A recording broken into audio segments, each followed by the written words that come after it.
কায়স্থগ্রামের rail line পার করতে গিয়ে ট্রেনের ধাক্কায় দুর্ঘটনাগ্রস্ত একটি যাত্রীবাহী মারুতি 800 কার।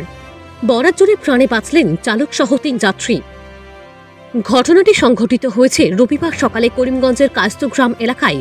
এদিন কায়স্থগ্রামের পার্শ্ববর্তী দুয়ারিবাগের রেলগেট না থাকার রেলওয়ে ক্রসিং পার করতে গিয়ে একটি মারুতি কার রেলের ট্রাকে ফেসে যায়। ঠিক ওই সময় রেল লাইন দিয়ে আসছিল একটি মালবাহী ট্রেন। ট্রেন আসতে দেখে যাত্রীরা কালবিলম্ব না করে গাড়ি থেকে নেমে দ্রুত সরে পড়েন। ততক্ষণে ত্রিপুরাগামী মালবাহী ট্রেনটি মারুতি কারকে ধাক্কা মেরে প্রায় 200 মিটার দূর পর্যন্ত ঠেলে নিয়ে যায়। এতে গাড়িটির সামনের দিকটি দুমড়ে মুচড়ে যায়। এত বড় দুর্ঘটনা সংঘটিত হওয়ার পরও গাড়ি থেকে নেমে পড়ায় বরাজ্জোরে প্রাণে বেঁচে গেলেন চালক সহ 3 যাত্রী। ঘটনার পর প্রায় আধা ঘন্টা সময় ধরে এই রুটে ট্রেন চলাচল বন্ধ থাকে। পরে এই ঘটনার তদন্তে নামে রেল পুলিশ। দুয়ারিবাগ এলাকায় রেলগেট না থাকায় এই দুর্ঘটনাটি সংঘটিত হয়েছে বলে দাবি করেন এলাকাবাসীরা। হিফজুর রহমান বড়ভূইয়ার প্রতিবেদন, সংবাদ বাংলা।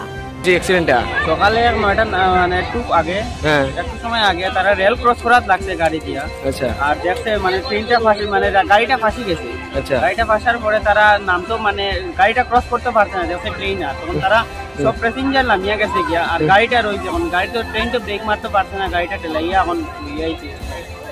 আচ্ছা, মানে তারা কই যাইতো আছে? তারা সামনে তারা বাড়ি রেল ক্রস করলে তারা বাড়ি একটু সামনে। এই জায়গাটার নাম কিটা? জায়গাটার নাম হইলো দুয়ারিবাগ। দুয়ারিবাগ।